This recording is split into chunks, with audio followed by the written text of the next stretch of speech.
Shalom, muy buenas tardes a todos nuestros amigos y hermanos. Bienvenidos una vez más al ministerio. Por amor de Sion no callaré.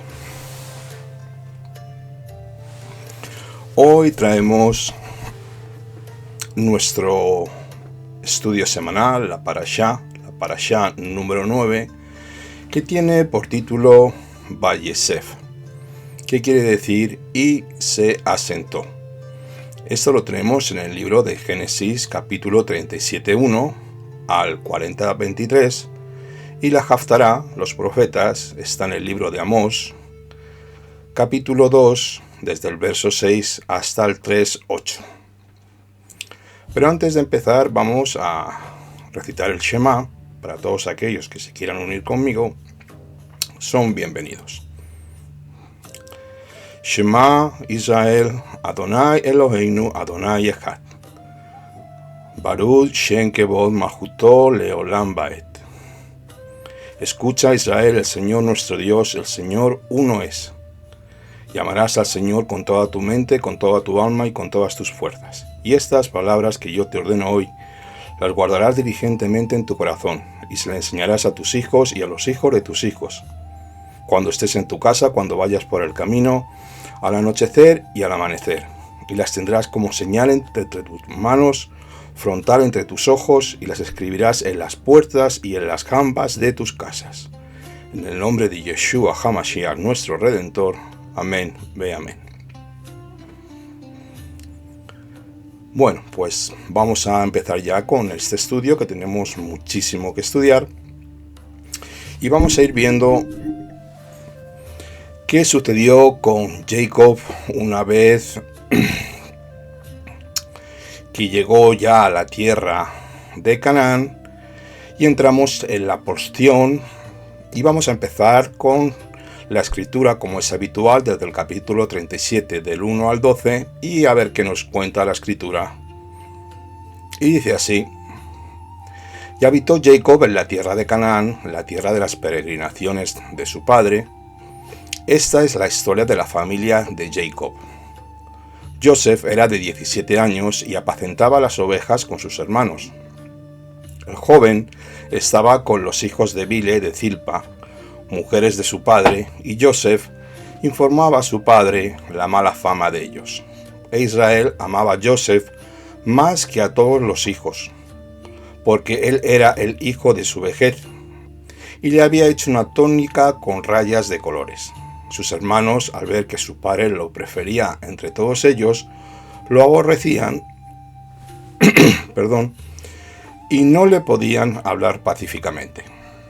Y Joseph soñó un sueño y lo declaró a sus hermanos, con lo cual aumentaron más su odio contra él.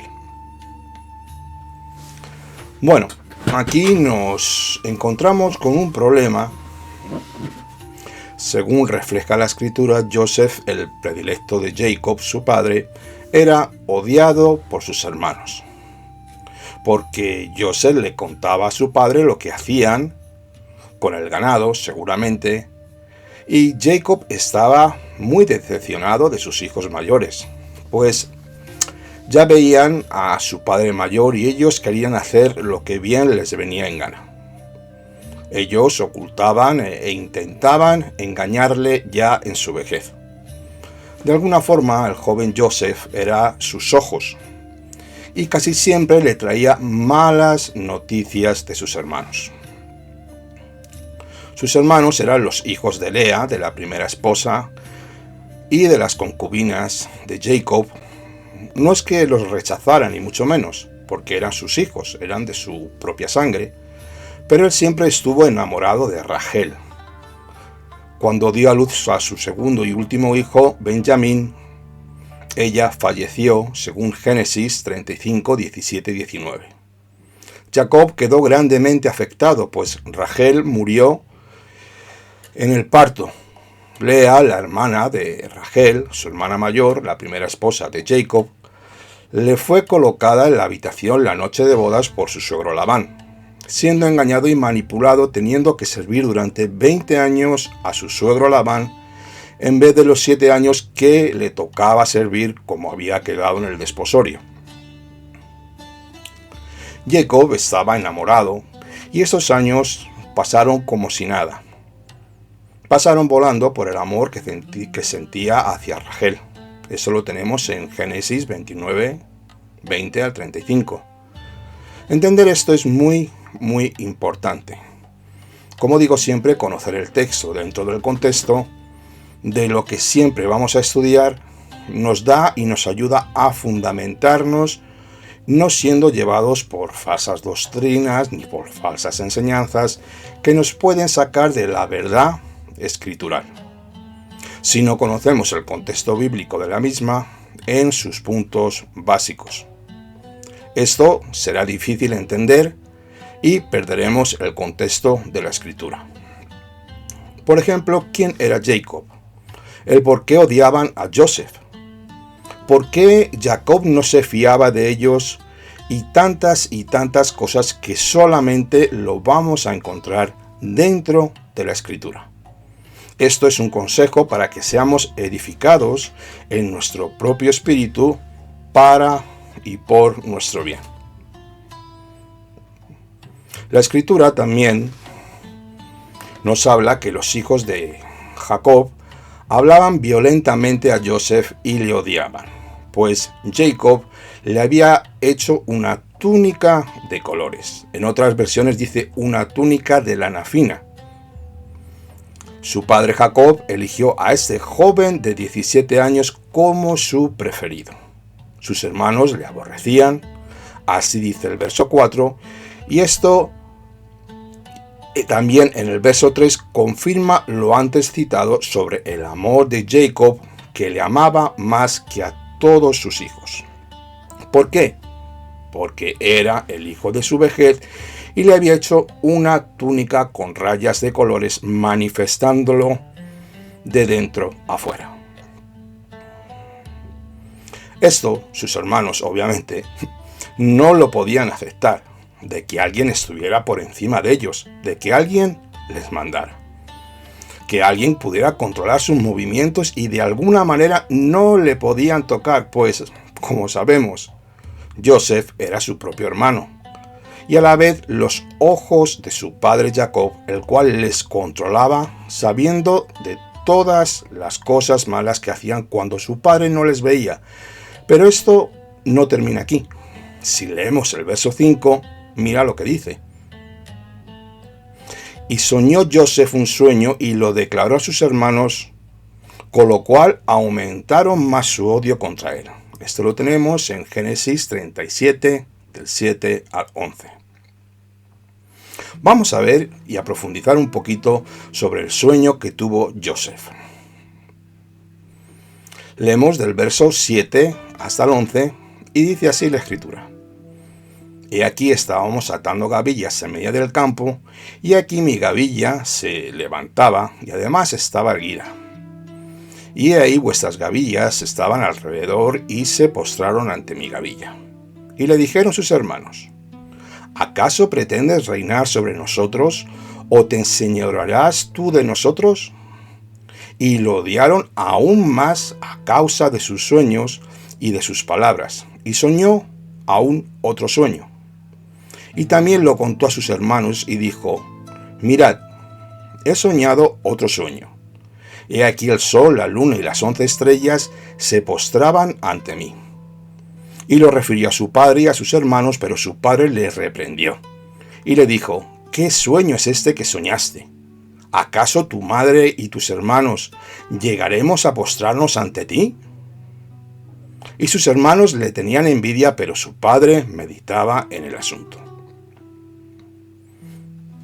Aquí vemos a los hermanos como cada vez la cosa iba empeorando hasta llegar a decirle, escucha lo que le dijeron sus hermanos, ¿acaso pretendes reinar sobre nosotros, odiándole más por causa de estos sueños?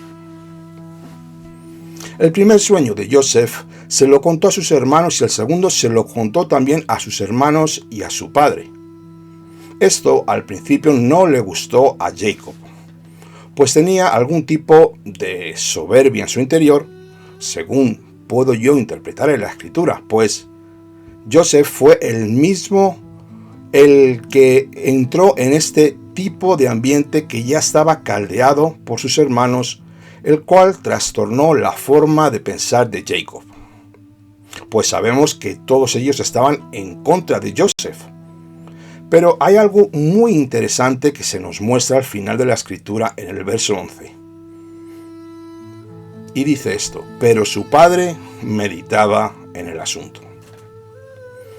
Si vamos desvelando y profundizamos en este asunto, el porqué de este problema, por llamarlo de alguna manera, la respuesta la tenemos dentro de la Parashá Vayeshev.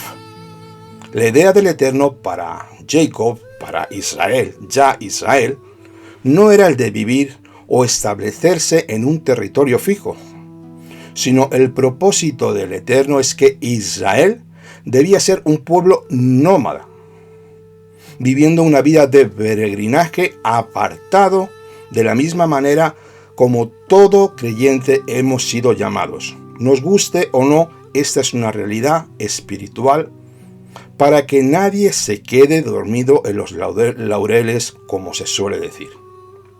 Jacob pensó que ya lo tenía todo en su vejez. Elohim le había bendecido, cambiando su nombre por Israel. Tenía mucho ganado, sus 12 hijos, mayormente criados, con muchas riquezas, esposas, concubinas, siervos, y era el tiempo de asentarse, de establecerse en la tierra de Canaán. Pero ese no era el propósito del Eterno en su vida, pues Adonai no quería que su pueblo se durmiera y mucho menos que se mezclaran con los pueblos los cuales pudieran estar a su alrededor. Este es un punto magistral para nuestros días, donde todo creyente debe pelear la buena batalla de la fe. Cuando un justo deja de luchar y disfrutar de esta vida, está intentando sacar de antemano lo que recibirá en el mundo venidero. Pero el Eterno no le permitió hacer esto a Jacob y permitió el problema con Joseph que se fuera poco a poco aumentando. Es necesario de tener un espíritu de lucha y de combate todos los días y no caer en la complacencia o quedarnos dormidos en las sábanas de seda, como todos decimos. Siempre ir a lo fácil no es la solución que el Eterno busca para el creyente, pues los problemas y las luchas nos mantienen en alerta continua. Además, nos obligan a buscar al Todopoderoso en todo momento, siendo Él nuestro escudo y fortaleza. En todo momento no hay lugar a dudas sobre esto, para vivir en la obediencia y en la dependencia del Creador del universo. Así Yeshua aprendió la obediencia con dolor, según nos dice Hebreos 5, verso 8. Aunque era hijo, aprendió obediencia por lo que padeció. Esto es un reflejo que tenemos que aprender, que bajo la obediencia y del yugo del reino, todo creyente tenemos que pasar. Así que el que quiere huir de los sufrimientos y de los problemas diarios, nunca aprenderá la obediencia.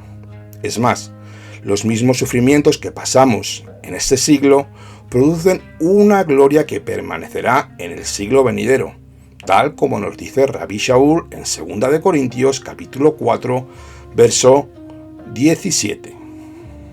Pues esta aflicción leve y pasajera nos produce un eterno peso de gloria que sobrepasa toda comparación.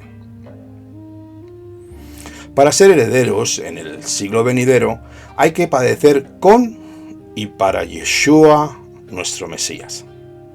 Cuanto más suframos ahora, más gloria recibiremos, como está escrito en 1 de Kefa, capítulo 1, verso 7. Mira lo que dice Simón Kefa.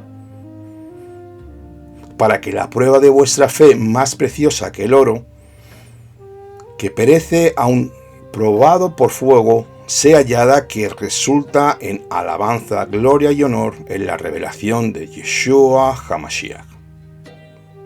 También en el libro de Hebreos nos habla sobre nuestros hermanos que fueron torturados y muertos, no rechazando la fe de Yeshua.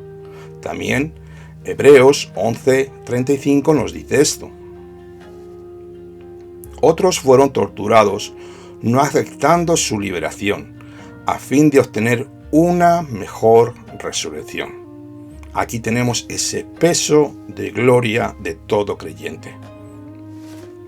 Cuando entendemos el propósito que tenía el Eterno con Israel, con Jacob, y el que lo pide de nosotros lo que pide el Eterno en el Brit Hadashah, toda esta situación fue permitida ¿para qué? Para no acomodarse y seguir luchando día tras día. Ahora podemos entender lo que hizo Jacob en su vejez. Es entendible. Aunque estaba muy bendecido, su nombre fue cambiado a Israel, el que luchó y prevaleció con Elohim. Y también sobre él permanecía la protección divina del Todopoderoso. Queriendo o sin querer, a el joven Joseph le fue puesta una gran responsabilidad sobre sus hombros de ser el líder o el pastor tan solamente a los 17 años de su comunidad, empezando a desarrollar su rol profético sin saberlo. Jacob no ocultó el hecho de que amaba a Joseph más que a cualquiera de sus otros hijos, y le dijo: te haré una túnica de muchos colores. Al darle esta túnica, Jacob estaba proclamando la soberanía y el liderazgo de Joseph sobre todos los demás hermanos. Esto marca una unción patriarcal. Él era el patriarca. Además, los jefes semíticos de aquellos tiempos usaban túnicas de muchos colores como insignia de gobierno o autoridad. Hay patrones bíblicos que se vuelven a repetir con Jacob y Joseph, que ahora vamos a ver. Pero antes de ver esto, vamos a desglosar y ver cuáles eran los problemas de todo lo que estaba sucediendo en aquel momento en el campamento de Israel. Y luego veremos los paralelismos entre Jacob y Joseph. Vamos a pasar a la siguiente diapositiva para que ustedes la puedan tener en pantalla. Vamos a ver primeramente los problemas. Primeramente, Jacob se estableció en la tierra de Canaán. Segundo, Jacob es anciano y no se fía de sus 10 hijos mayores. Joseph es elegido como hijo preferido, haciéndole una túnica de muchos colores como símbolo de gobernante patriarcal. Joseph está siendo los ojos y oídos de su padre, el cual le informa de todas las maldades de sus hermanos. 5. Sus hermanos hablan violentamente a Joseph tratándole mal, por todo lo que le contaba a su padre. Y 6. Joseph tiene 2 sueños donde es rechazado y odiado grandemente por sus hermanos. Ahora vamos a ver en la siguiente diapositiva los paralelismos entre Joseph y Jacob. Ambos tenían una madre estéril y nacieron por una intervención divina. Ambos fueron odiados por sus hermanos. Ambos experimentaron cómo sus hermanos querían matarlo. Ambos se hicieron ricos y se casaron fuera de la tierra. Los suegros de ambos fueron bendecidos por causa de ellos. Ambos viajaron a Egipto y murieron en Egipto. Ambos pidieron que sus huesos fueran trasladados a la tierra prometida.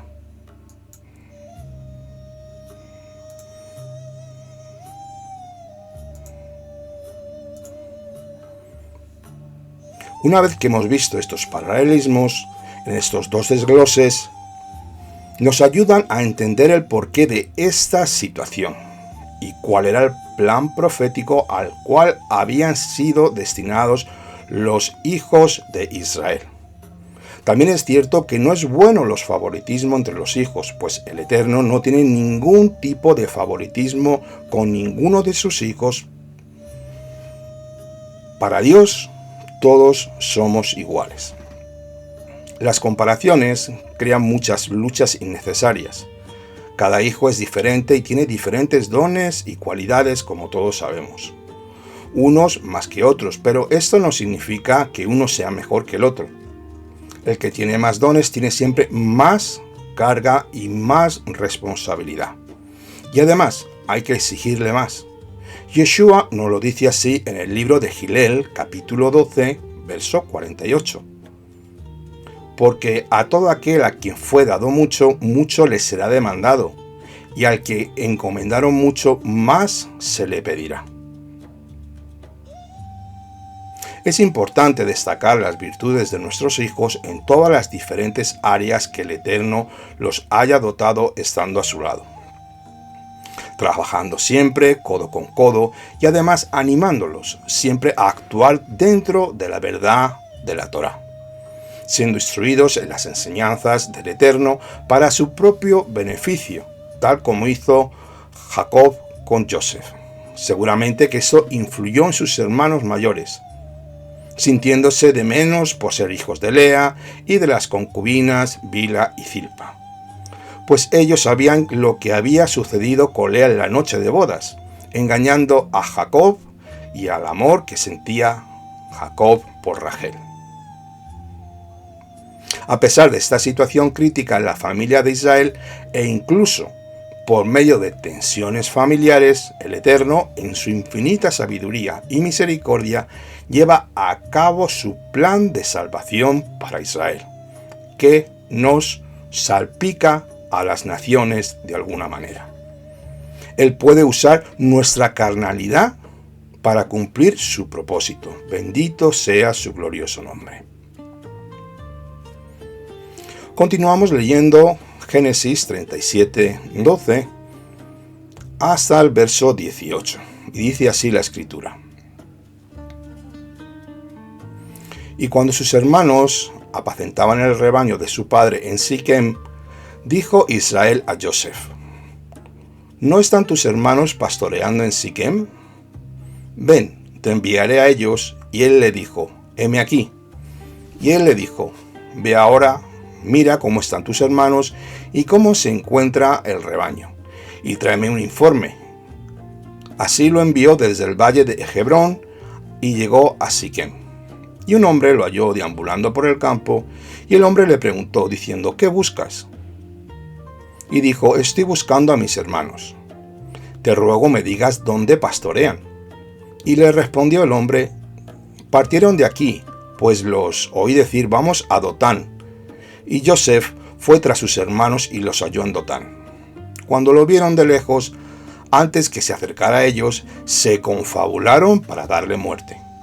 Y se decían entre sí: aquí viene el Señor de los sueños.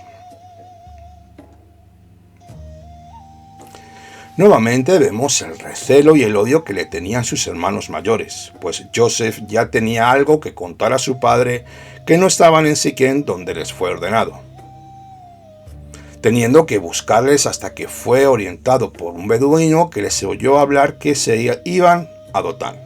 Joseph tenía un llamado y este llamado era el de obedecer lo que su padre Jacob le ordenaba, algo que sus hermanos no hacían.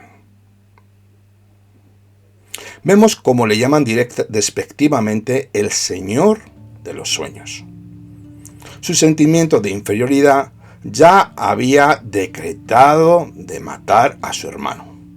Había un complot para matar a Joseph, pues tanto era el odio que le tenían, que estaban ciegos de ira y de rencor contra él. Una persona acomplejada tiene mucha dificultad para recibir amor. Hay solo una cosa que puede entrar dentro de su alma y romper esa muralla de piedra maciza que ha edificado alrededor de sus emociones mentirosas. Y esta es la palabra de Adonai, dada por medio de una revelación en el poder del Ruach HaKodesh. Con otras palabras, solo Yeshua, el Mesías, es Él, la palabra viva. Él puede sanar este alma dañada, pues este tipo de rudimentos deben ser sanados dentro de la vida del creyente y lavados por la sangre de Yeshua. Pues todos, alguna vez, todos, en nuestras vidas hemos sido dañados o desechados de alguna manera. Y estas son marcas y cortes dolorosos que tan solo el pastor de nuestras almas puede sanar. Así dice Simón Kefa en su primera epístola en el capítulo 2, verso 25. Pues vosotros andabais descarriados como ovejas, pero ahora habéis vuelto al pastor y guardián de vuestras almas. También es cierto que Joseph, desde mi entender, necesitaba un baño de humildad, lo cual más adelante lo veremos, pues con 17 años no estaba preparado para cumplir el propósito dado por el Eterno. El tiempo de maduración, como bien sabemos, está designado para todo creyente, siendo por medio de las pruebas y aflicciones donde vamos madurando y creciendo dentro del camino de la obediencia. A raíz del pecado en el Gan Edén, el hombre desconectó su comunión con el Padre y le llevó a las maldiciones que ya conocemos, a pasar dolores, enfermedades y a trabajar continuamente por un plato de comida, como cotidianamente se suele decir. Aún así, Elohim nos dio la salvación del Mesías Redentor, el cual ya vino y está cada día más cerca para su regreso. Es obvio que Jacob había marcado a Joseph como el heredero de su primogenitura, ya que Rubén había perdido su primogenitura, pues manchó el lecho de Jacob acostándose con una de sus esposas concubinas, llamada Bilha, y esto alteró el orden natural para Rubén. De una forma profética, cuando Jacob bendice a sus hijos en Bereshit 49, 3 y 4, poco antes de su muerte, profetizando el futuro en sus vidas. A continuación, empezaremos a ver los sufrimientos de Joseph cumpliendo el papel profético de aquel que había de venir. Una de sus sombras es Yeshua HaMashiach, Mashiach ben Yosef, el Mesías sufriente. De una forma alegórica, no es necesario de una forma literal, pero sí como un seguidor, imitador. Por otro lado, se habla de Mashiach ben David, el Mesías triunfante descendiente directo de la casa de David Hamelech. En nuestro rey Yeshua se cumplen estos dos papeles. En su primera venida vino a sufrir, a morir por toda la humanidad, pagando por la maldad y por los pecados de todo su pueblo primeramente y de las naciones. Y en su segunda venida vendrá como el león de la tribu de Judá, como el Mashiach ben David, tomando su trono aquí en la tierra y poniendo a todos sus enemigos bajo sus pies, reinando con vara de hierro en el milenio en la Jerusalén terrenal con todos sus redimidos, según el libro de Revelación capítulo 20, verso 4. Indudablemente hay muchos paralelismos entre Joseph y Yeshua, y uno de ellos era este: amaba Israel a Joseph más que a todos sus hijos. Su padre lo amaba más que a todos sus hermanos. También en el libro de Matillahu, Yeshua dice esto: al salir de las aguas, dice el Padre, este es mi Hijo amado en quien me he complacido. Vamos a seguir con Génesis 37:20 hasta el 24 y vamos a leer los siguientes versos.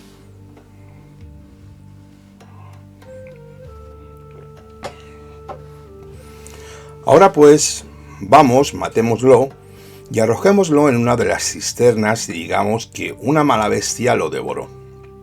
Veremos entonces que serán sus sueños, pero cuando Rubén lo oyó, intentándolo librar de la mano de ellos, dijo: no le quitemos la vida. Y añadió Rubén: no derraméis sangre, arrojadlo en esta cisterna que está en el desierto, pero no extendáis la mano contra él. Esto dijo a fin de librarlo de las manos de sus hermanos para hacerlo volver a su padre. Y cuando Joseph llegó a sus hermanos, sucedió que despojaron a Joseph de su túnica, la túnica de rayas de colores que llevaba puesta, y lo tomaron y lo arrojaron en la cisterna. Pero la cisterna estaba vacía, no había agua en ella. Aquí vemos que Rubén intentó protegerlo de la muerte, impidiendo el derramamiento de la sangre, convenciéndoles de que le echaran en una cisterna vacía en el desierto para que lo dejaran vivo. Pero estos hermanos malvados lo primero que hicieron fue, fíjate bien, quitarle el símbolo de autoridad patriarcal. No le arrojaron a la cisterna con la túnica de colores, el cual hizo Jacob, pero se la quitaron desprestigiándole, pues sin lugar a dudas, cada vez que veían esa túnica, a ellos les recordaba quiénes eran, además de sus carencias y diferencias personales con su padre Jacob. Seguimos con los versos 25 al 31. Y luego se sentaron a comer pan, y alzando sus ojos vieron una caravana de ismaelitas que venía de Galaad, llevando en sus camellos especias, bálsamo y mirra para hacerlos bajar a Egipto. Entonces Yehudá dijo a sus hermanos: ¿qué provecho hay que matemos a nuestro hermano y ocultemos su sangre? Vendámoslo a los ismaelitas y no sea nuestra mano contra él, pues es nuestro hermano, nuestra carne. Y sus hermanos obedecieron. Y cuando pasaron los mercaderes madianitas, sacaron a Joseph de la cisterna, lo subieron y lo vendieron a los ismaelitas por 20 piezas de plata. Y llevaron a Joseph a Egipto. Cuando Rubén volvió a la cisterna, aquí que Joseph no estaba en la cisterna. Entonces rasgó sus vestidos y se volvió a sus hermanos y dijo: el muchacho no está. ¿Y ahora qué voy a hacer? Entonces tomaron la túnica de Joseph y, degollando un chivo de las cabras, empaparon la túnica con la sangre. Rubén, como el primogénito, como el hermano mayor, el que lo intentó proteger, llegó tarde. Ya sus hermanos, después de comer tranquilamente, lo habían vendido a los ismaelitas por 20 piezas de plata, llevándose a Joseph a Mizraim y engañando a su padre Jacob. La historia se vuelve una vez más a repetir para Jacob. Tal como él hizo en su juventud, empaparon el manto de Joseph con la sangre de un macho cabrío, mintiéndole. Ahora Jacob, el suplantador, que esto es lo que significa su nombre, una vez más es engañado por sus hijos.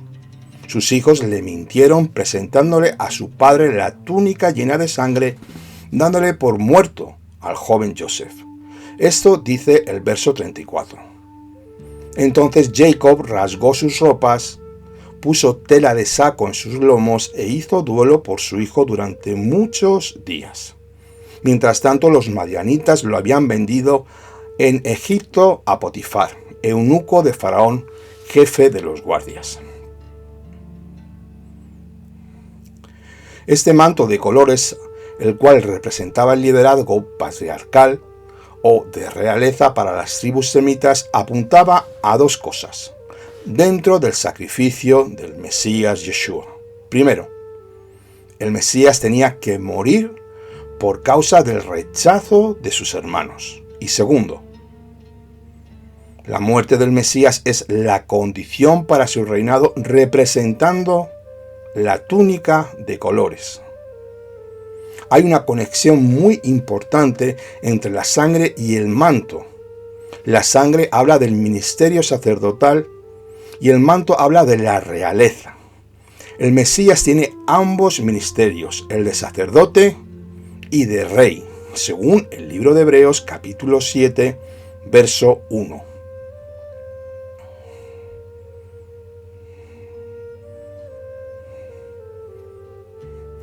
Vamos a ver ahora unos paralelismos entre Joseph y nuestro Adón Yeshua HaMashiach. El verso 37:11 dice: y sus hermanos le tenían envidia. Matillahu 27:18, porque él sabía que le habían entregado por envidia. 37:13. Joseph fue enviado en obediencia por su padre a los Bené Israel, aunque sufriera rechazo. A Yeshua le pasó exactamente lo mismo. Gilel 20:13-15. Entonces el dueño de la viña dijo: ¿qué haré? Enviaré a mi hijo amado, quien a él lo respetarán. Pero cuando los labradores lo vieron, racionaron entre sí diciendo: este es el heredero, matémoslo para que la heredad sea nuestra, y arrojándolo fuera de la viña lo mataron. 37:14. Entonces le dijo: ve ahora y mira cómo están tus hermanos. El Mesías es el mensajero de Shalom para Israel. Esto lo tenemos en el libro de Efesios capítulo 2, 17. Y vino y anunció Shalom a vosotros, que estabais lejos, y Shalom a los que están cerca. 37:24. Lo echaron en el pozo. Rashi nos hace una aclaración sobre esto y nos dice que era un lugar de muerte, escorpiones y serpientes. 37:16. Joseph dijo: busco a mis hermanos. Aquí tenemos a Matillahu 15:24, que dice así Yeshua: no he sido enviado sino a las ovejas perdidas de la casa de Israel. 37:18. Tramaron contra él para matarlo. Matillahu 26:4. Y tramaron entre ellos prender a Yeshua con engaño y matarle. 37:23. Despojaron a Joseph de su túnica. Matillahu 21:23. Cuando Yeshua llegó al templo, los principales sacerdotes y los ancianos del pueblo se le acercaron mientras enseñaba, diciendo: ¿con qué autoridad haces estas cosas y quién te dio esta autoridad?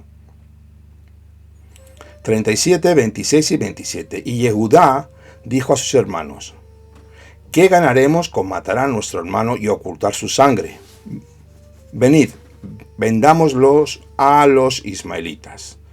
Mateo 26:14 nos dice así: entonces uno de los 12, llamado Yehudá Iscariote, fue a los principales sacerdotes y dijo: ¿qué estáis dispuestos a darme para que yo os lo entregue? Y ellos le pesaron 30 piezas de plata, y después buscaba una oportunidad para entregarle.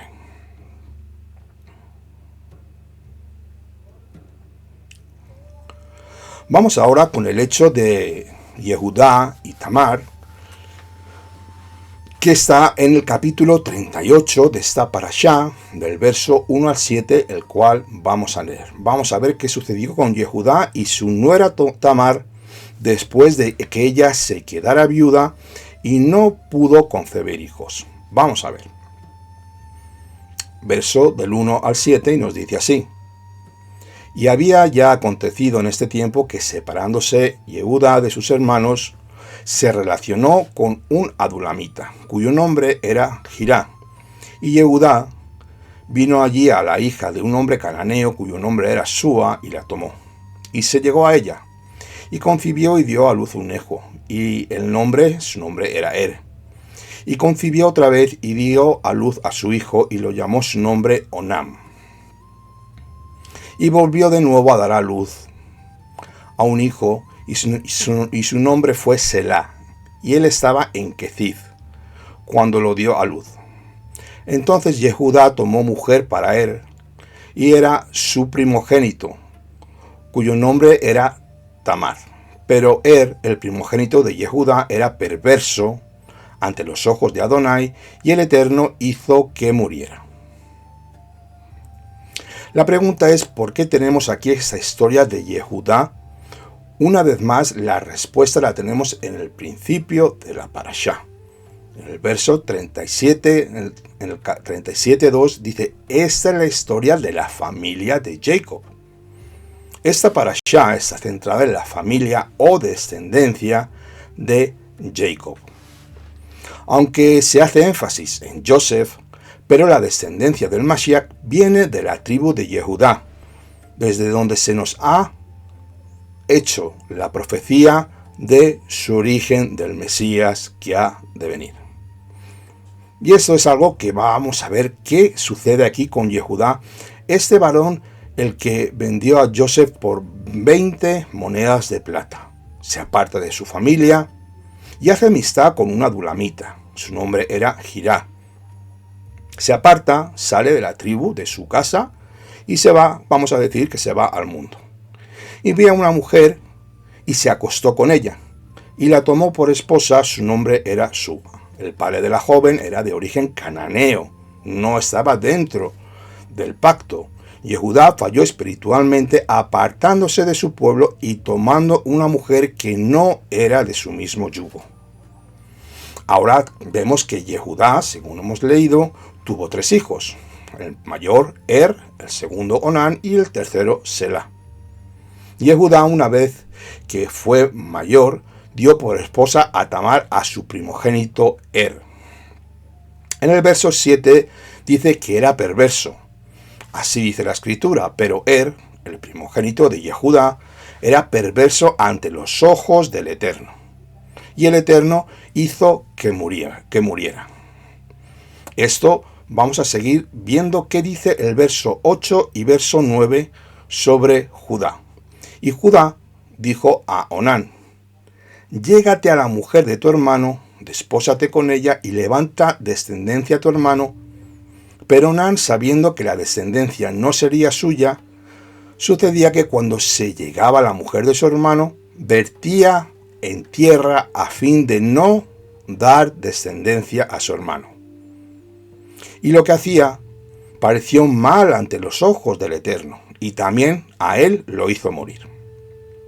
Entonces dijo Yehudá a su nuera Tamar, vive como viuda en casa de tu padre hasta que crezca mi hijo Selá, pues temía que muriera también él con sus hermanos. Así que Tamar fue y permaneció en casa de su padre. Muy bien, ¿qué estamos viendo aquí? Aquí vemos a los hermanos y Onán. Fue el marido, el esposo de Tamar, que el Eterno le quitó la vida porque era perverso, así dice la escritura. Y Yehudá ordenó a su hijo Onán de acostarse o tener relaciones con Tamar, tomándola como esposa para dejar descendencia a su hermano. Pues ninguna viuda de Israel podía morir sin descendencia. Aquí vemos como ciertos mandamientos ya son establecidos por el Eterno a los hijos de Jacob antes de que la Torá fuera dada en el Sinaí. Esta ley fue dada más adelante por el Eterno a su pueblo como un mandamiento para que la descendencia del hombre siempre estuviera presente en el pueblo de Elohim. Esta ley se llama la ley del levirato. Para aquellos que quieran estudiarlo, está en el libro de Devarim, capítulo 25, versos 5 y 6. Y eso es para confirmar que el Eterno, antes del Sinaí, ya daba mandamientos a los patriarcas.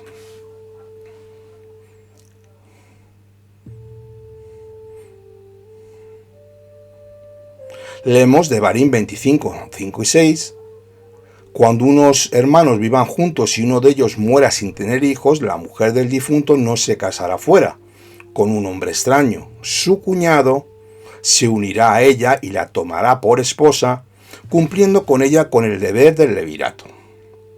Y será que el primogénito que ella dé a luz sucederá en el nombre de su hermano, el difunto, para que no sea borrado de Israel su nombre. Vuelvo a repetir la escritura, Devarim 25, 5 y 6. Bien, esta ley quería perpetuar la herencia del pueblo escogido. Como bien refleja la escritura, aunque los dos primeros hijos de Yehudá no fueron dignos de estos, pues el mayor, el primogénito de Yehudá, era un hombre perverso, y su hermano Onán no quería dejar descendencia a Tamar. Y cuando tenía relaciones con Tamar, derramaba el semen en la tierra, y esto no le gustó al Eterno, y también le quitó la vida por su perversión y desobediencia. Vemos esto mismo hecho con Ruth la moabita, y el rico terrateniente de Belén, Boaz, le dio esta esperanza de resurrección y herencia eterna a la viuda de Ruth, siendo un ascendiente de Yeshua. Esto está en el libro de Ruth, capítulo 4, para el que lo quiera leer. Una vez que estos dos hermanos perversos fueron muertos por el Eterno, Yehudá le promete a Selá, al único hijo que le quedaba, al pequeño, para que le diera un hijo.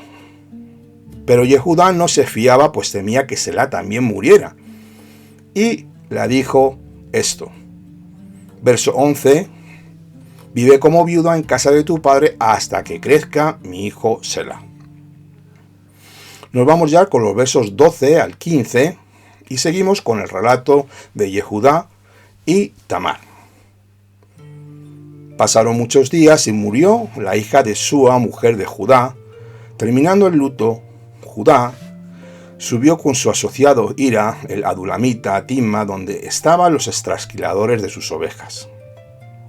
Y fue dado un aviso a Tamar diciendo: mira, tu suegro sube a Timná a trasquilar sus ovejas. Entonces ella, viendo que Selá había crecido y era ya un hombre, no había sido dado a él por mujer, se quitó las ropas de su viudez, se cubrió con un velo y, disfrazada, se sentó en la puerta de Nayim, que está junto al camino de Timná. Cuando Yehudá la vio, la consideró una ramera, pues ella tenía cubierto su rostro. La pregunta aquí que todos nos podríamos hacer: ¿qué estaba haciendo Tamar? ¿Acaso estaba actuando mal? ¿Estaba engañando a su suegro? Yehudá se había quedado viudo y había pasado el tiempo del luto e iba a cuidar del rebaño. Pero Yehudá se olvidó de Tamar y de su promesa de dar a su último hijo Selá, para mantener la descendencia de su primogénito del mayor. Pero Yehudá no lo hizo, y su nuera Tamar estaba haciendo lo correcto, lo cual era mantener su descendencia. Así que Tamar actuó con el fin de levantar una descendencia para que el Mesías pudiera nacer. Sus motivos eran puros y justos, pero su forma de actuar no fue la más correcta. Ahí podemos estar todos de acuerdo. Sin embargo, el Eterno utilizó la situación para llevar a cabo sus planes como siempre. Seguimos con el verso 16 hasta el 19.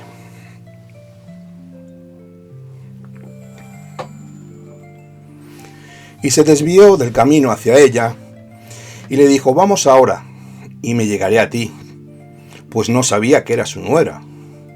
Y dijo: ¿qué me darás para que te llegues a mí? Y él dijo: yo mismo te enviaré un cabrito de las cabras del rebaño. Y ella dijo: ¿me das alguna prenda hasta que lo envíes? Él dijo: ¿cuál prenda te he de dar? Y ella respondió: tu sello, tu cordón y la vara que tienes en tu mano. Entonces él se los dio y se llegó a ella, y ella concibió de él. Luego se levantó y se fue. Se quitó el velo de encima de ella y vistió las ropas de su viudez. En el verso 16 podríamos decir que Yehudá pecó teniendo relaciones con una prostituta. Eso se llama fornicación, pues la vestimenta y el cruce de caminos donde se ponían indicaba que este era el oficio de esta mujer. Pero Tamar, como mujer inteligente, negocia las condiciones y le pide el pago por adelantado. Yehudá le promete un cabrito, pero ella le pide algo como prenda por el momento hasta que le traiga el cabrito. Así nos dice el verso 18. Y él respondió: ¿qué prenda tengo que darte? Y ella dijo: tu sello, tu cordón y tu báculo que tienes en la mano. Vamos a ver qué representan estas tres prendas. Así nos lo dice Rashi y nos cita en el Targum, que nos enseñan estas tres prendas que representan. El sello habla de la personalidad y de la descendencia de reyes. La vestimenta habla de la distinción sacerdotal que porta. El bastón habla de la posición del nacimiento del pastor Mesías.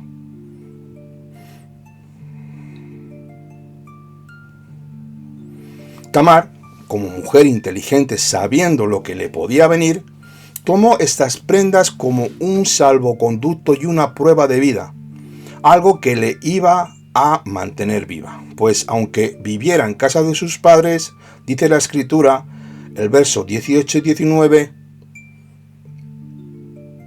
y ella concibió de él, luego se levantó y se fue, se quitó el velo de encima de ella y se vistió con las ropas de viudez. Así que Tamar no volvió a Yehudá ni lo volvió a ver, a tener más relación con él, en ningún momento. Ella sabía muy bien lo que podía suceder.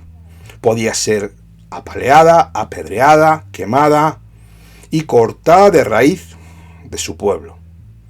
Pero estas tres prendas fueron su salvoconducto de vida delante de los ancianos del lugar, pues a los 3 meses su embarazo era visible, pues dice la escritura que ella concibió, llegando hasta Yehudá esta voz, el cual se había acostado con ella pecando.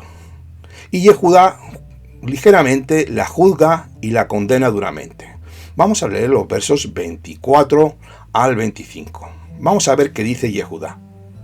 Y sucedió como a los 3 meses que se le dio aviso a Yehudá, diciendo: tu nuera Tamar se ha hecho ramera, y además ha quedado encinta por su prostitución. Y Yehudá dijo: sacadla, y que sea quemada. Pero mientras era sacada, envió a decir a su suegro: del varón a quien pertenecen estas cosas estoy embarazada. Y dijo: reconoced ahora de quién es este sello, el cordón y la vara. Tamar salva su vida al presentar estos 3 objetos delante de los ancianos. Estos ancianos, los cuales Yehudá les había dejado, estos objetos les había dado como una fianza hasta llevarle el cabrito. Según mi humilde opinión y según nos va a mostrar la escritura, una vez más ella había actuado correctamente delante de Adonai. Pues Yehudá dice esto. Escucha, verso 26. Entonces Yehudá los reconoció y dijo: es más justa que yo, porque no le di a mi hijo Selá, pero nunca más la conoció. Yehudá la llama justa, en hebreo sadiká, que quiere decir íntegro, íntegra, entero. Pues Tamar obedeció la ley de perpetuar el nombre de su marido no negándose en ningún momento a que esto fuera así. Por orden de su suegro Yehudá, su cuñado Onán se llegó a ella, pero derramaba el semen en tierra. Y tanto y Onán, el Eterno les quitó la vida por su maldad. Ellos no eran aptos por ser descendientes de Mashiach Yeshua. También Rashi nos dice aquí que la palabra también en el verso 10 muestra que murieron por la misma razón. Los dos desechaban su semen, su esperma, para que la mujer no quedara embarazada. Rashi nos hace una anotación sobre esto y comenta que el primogénito, lo había hecho para que Tamar no perdiera su belleza.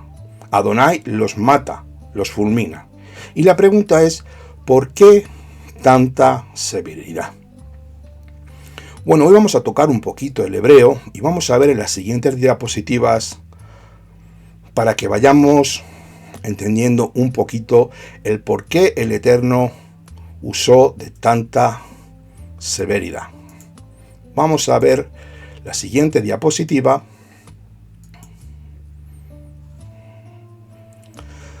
Aquí tenemos la palabra Adam, que todos sabemos lo que quiere decir, el primer hombre, y es para que entendamos por qué el Eterno usó de tanta severidad con los hijos de Yehudá cuando derramaban en tierra. Adam quiere decir el primer hombre. Tenemos en la palabra Adam, en hebreo, tiene una gematría de 121 y quiere decir el primer hombre. Como lo tenemos ahí, tanto en hebreo, Aleph, Dalet, Mem. Vemos la siguiente diapositiva, que el valor de la Aleph tiene 1 en la gematría y significa Elohim o Dios, para que lo entendamos de una forma más sencilla. Vamos a ver en la siguiente diapositiva. Aquí tenemos el significado de la gematría en el alefato hebreo. Aleph tiene 1, Bet tiene 2, Gimel 3 y así consecuentemente.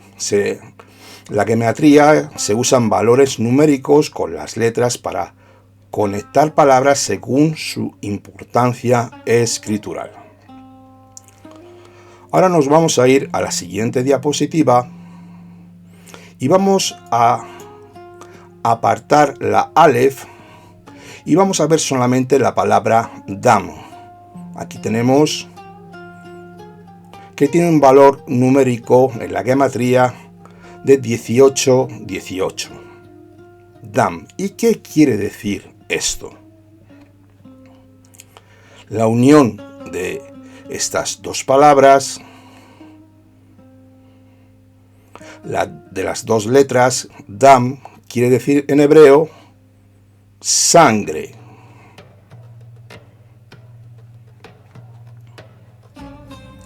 Ahora, con esta idea que hemos formado, vamos a volver al texto bíblico y vamos a ver la importancia del hecho el cual estamos fundamentando.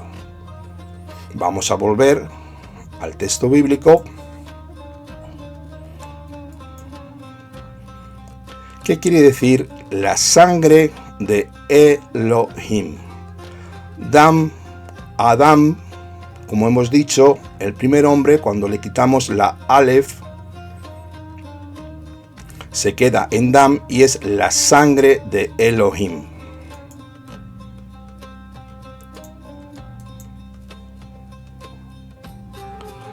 Con esta idea, volvemos al texto bíblico, donde nos da uno de los puntos de veracidad de la escritura donde se confirma lo que he explicado en el libro de Levítico 7:14.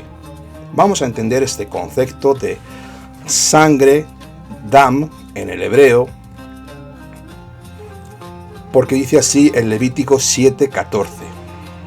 Porque el alma de toda carne, su vida está en su sangre. He dicho a los hijos de Israel, no comeréis la sangre de ninguna carne, porque la vida de toda carne es su sangre. Cualquiera que la comiera será cortado. Vamos a ver. El primer Adán fue una vasija de barro vacía cuando el Eterno sopló el aliento de vida. Esto lo tenemos en el libro de Bereshit, capítulo 2, verso 7, que dice así. Entonces el Eterno, Elohim, formó al hombre del polvo de la tierra y sopló en su nariz el aliento de vida y fue el hombre un ser viviente, en hebreo Nefesh Hayah. Esto no es una idea ajena al texto bíblico. El alma es la sangre y el Adán fue un alma cuando el eterno Elohim sopló aliento de vida dentro de él. Esto también circulaba en otras culturas paganas aparte de Israel.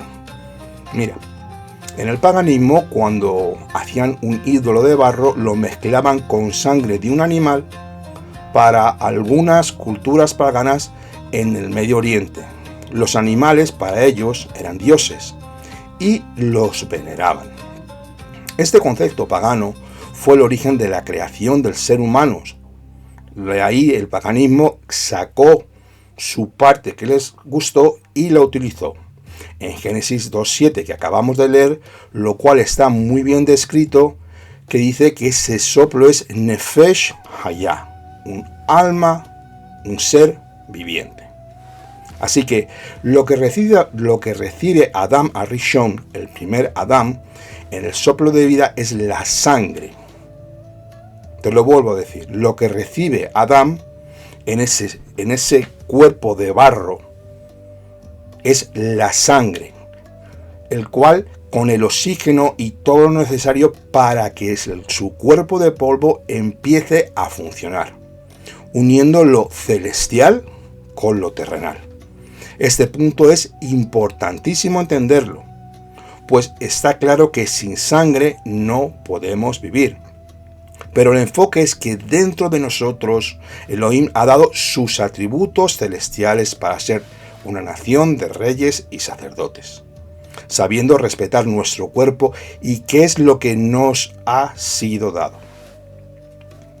Vamos a entrar en el mundo de la genética y entendemos que la herencia se transmite a través de padres a hijos según el código genético, el ADN.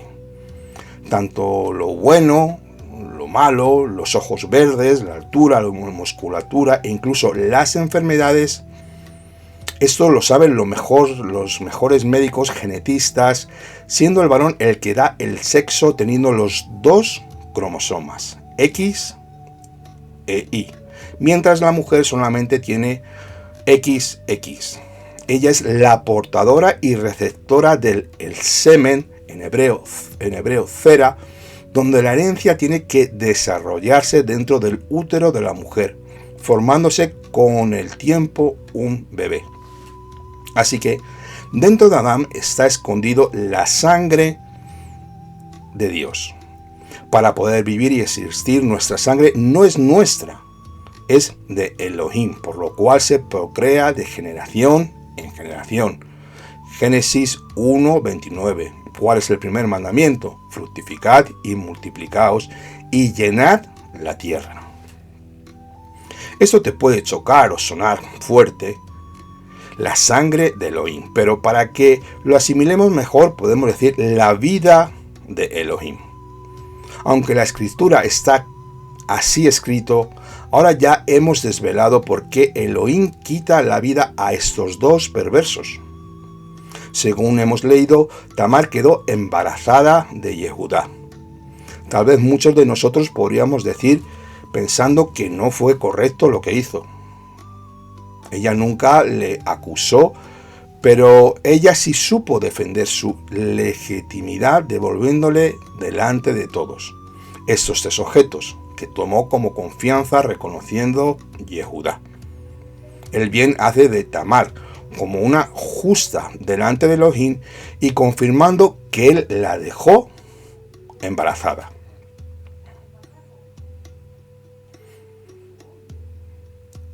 Vamos con los versos 27 y 30. Y sucedió que en el tiempo de dar a luz, aquí había mellizos en su vientre, y al dar a luz salió una mano, y la partera tomó y ató a su mano un hilo de grana, diciendo: este salió primero. Pero cuando él retiró su mano, aquí salió su hermano, y ella dijo: ¿qué brecha has abierto? Por tanto fue llamado su nombre Farés. Y después salió su hermano, el que tenía en su mano el hilo de grana, y fue llamado su nombre Zará.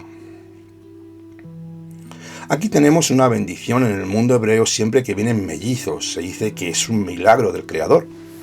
Como bien sabemos, el Eterno es soberano en nuestras vidas, y lo mismo que mató fulminantemente a y a Onán, bendijo el vientre de Tamar, trayendo al mundo a dos niños, uno de ellos llamado Farés, que el que sacó la mano primero, y fue marcado con el hilo rojo o carmesí, siendo Fares el primogénito y seguidamente su hermano Zará, según la escritura.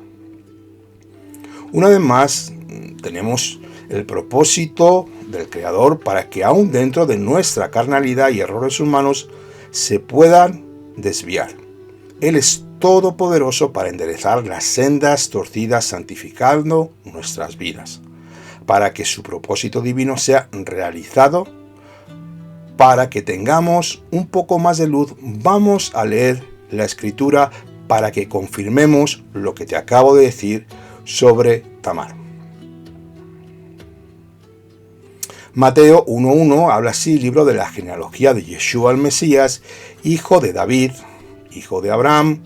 Abraham engendró a Isaac, Isaac engendró a Jacob, y Jacob engendró a Yehudá y a sus hermanos, y Yehudá engendró de Tamar a Fares y a Zara, y Fares engendró a Esrom, y Esrom engendró a Aram, y Aram engendró a Aminadab, y Aminadab engendró a Nasón, y Nasón engendró a Salmón, y Salmón engendró a Rahab, a Boz engendró de Ruth a Obed, y Obed engendró a Isaí, e Isaí engendró al rey David.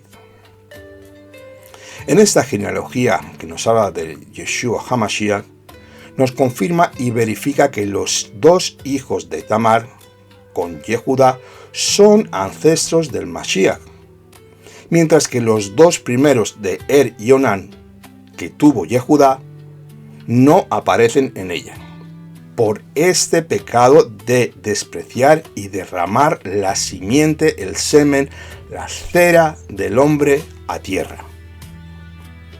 Elohim la puso para que el primer Adán Arishon, para que llevara la semilla del Mashiach Yeshua hasta nuestros días, siendo profetizado en Bereshit 3.15 como la primera profecía mesiánica, donde encontramos las dos simientes, las mesías la semilla del Mesías y la semilla de Satanás, la cual Yeshua pisará su cabeza con su pie y será destruida. Esta semilla, cera, este esperma, no solo transmite todo el ADN físico, como ya he dicho antes, sino que también se va transmitiendo un ADN espiritual. Pues el aliento de vida que sopló el Eterno, la sangre de Elohim, dentro de Adán, en su cuerpo, sin polvo, une los dos mundos, el terrenal y el espiritual. Y nos da a entender que al ser seres espirituales, hemos sido creados a semejanza de Akadosh Baruj Hu, como dice Génesis 1.27. También nos es transmitido de generación en generación. Esta es la base de nuestra verdadera identidad, nuestra conexión con lo divino y nuestra capacidad para experimentar la vida en su plenitud. Entender nuestro ADN espiritual nos ayuda a comprender nuestra capacidad para crecer espiritualmente, para superar las dificultades de la vida y para vivir una vida plena y significativa.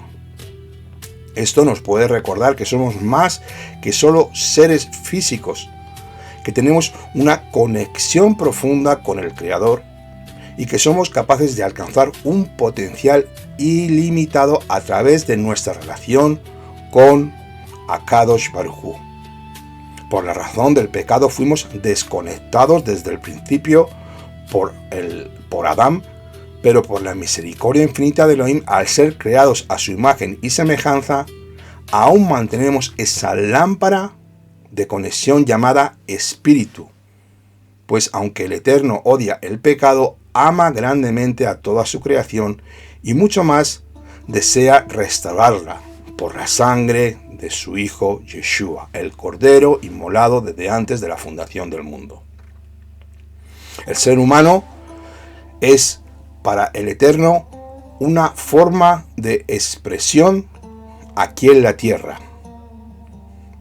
Él quería crear una nación de reyes y sacerdotes que le sirvieran y que ahora le honren con amor, para llegarnos desprendernos de toda nuestra carnalidad, la cual ha ido degradándonos a toda la humanidad sin apreciar lo que verdaderamente el Eterno quiere para nuestras vidas. Yeshua lo dejó muy claro. Yohanan 6:63 nos dice así: el Espíritu es el que da la vida. La carne para nada aprovecha. Las palabras que yo os he hablado son espíritu y son vidas. Una vez que entendemos la herencia genética que portamos tanto física como espiritual, nos ayuda a entender el sentido de la vida escondida dentro de Adam Arishon, siendo restaurada por el según Adán, el Mashiach ben Yosef. En su primera aparición y en su segunda venida será como el león de la tribu de Yehudá, confirmando su reinado, estableciendo su reino eterno sin fin, como bien nos enseña la Escritura, que confirma el cetro de Yehudá que nunca será quitado de Yeshua. Bereshit 49:10 nos dice así: y no será quitado el cetro de Yehudá, el dador de la Torá, de entre sus pies hasta que venga Silo, y a él será la obediencia de todos los pueblos. También Rabbi Shaul en Romanos 11:27 nos aclara esto: el león de la tribu de Yehudá es Silo, que vendrá a salvar a su pueblo Israel.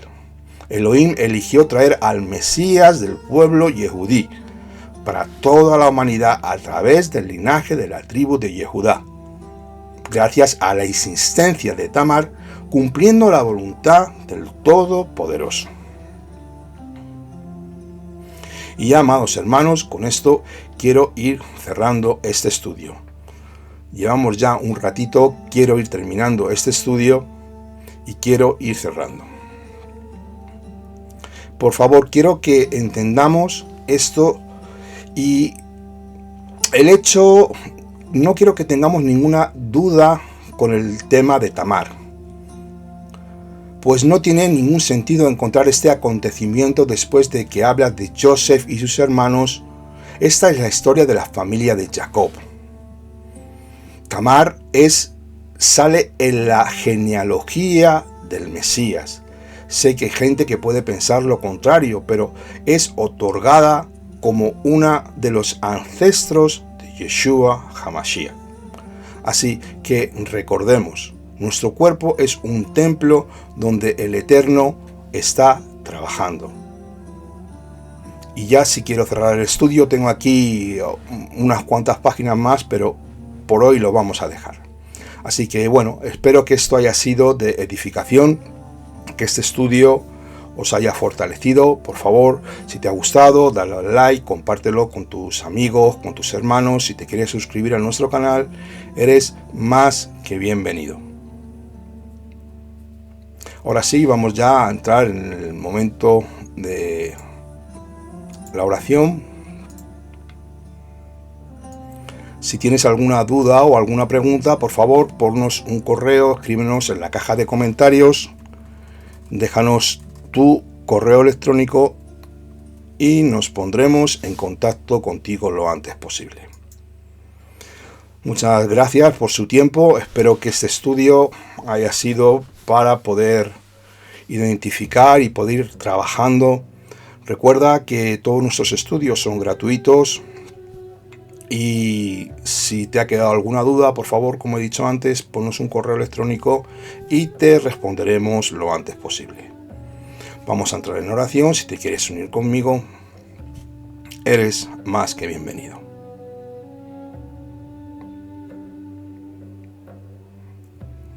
Dios de Abraham, de Isaac y de Jacob, te damos gracias, Señor, por este día de Shabbat, Señor, donde tu presencia, Señor, se mueve para tu pueblo, Señor. Tú que eres santo, santo, santo, que habitas entre las alabanzas de tu pueblo Israel, que no hay nadie como tú. Maravilloso, Señor, ¿quién es como tú? Poderoso en batalla, Señor. Tú eres nuestra roca, nuestra fortaleza, Señor. En ti, Señor, tú eres nuestro dulce refugio, Señor. Tú, Señor, que nos unge, Señor, cada día, Señor, con tu presencia, Señor, que podemos estar delante de ti por tu misericordia, Señor, a la cual hemos sido llamados, Señor.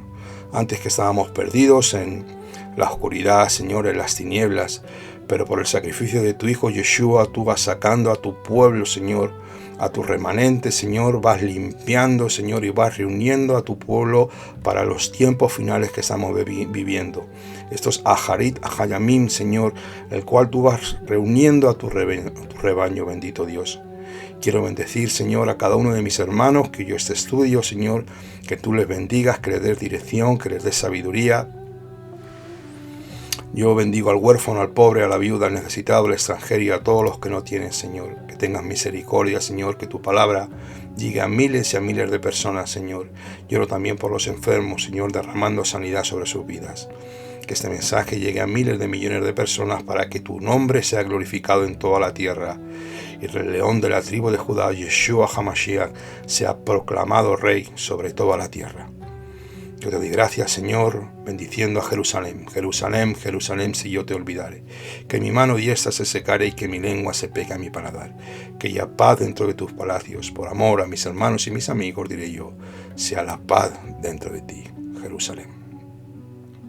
A ti sea la gloria, la honra y el poder. A Kadosh Baruj Hu, Beshem, Yeshua HaMashiach. Amén, amén. Bueno, amados hermanos, me quiero despedir de todos ustedes. Un fuerte abrazo, que tengan un precioso día de Shabbat, que sean grandemente bendecidos, que estudien mucha Torah, que guarden los mandamientos, que dancen, que alaben al Rey de Gloria y que vivamos en santidad, en la obediencia. Recordemos de mantener nuestras vestiduras blancas, tenemos que pasar por esas pruebas como pasó Jacob, que no nos podemos mezclar con el mundo, tenemos que vivir apartados. Como se suele decir, juntos sí, revueltos no. Así que acuérdense de los mandamientos y de guardar y amar la verdad del Eterno, porque el regreso de nuestro don Yeshua está próximo. Un fuerte abrazo, su hermano, por amor de Sion, no callaré. Shalom Alejem, que tengan un bendecido Shabbat. Un fuerte abrazo desde España. Shalom Alejem, Kol Tuv.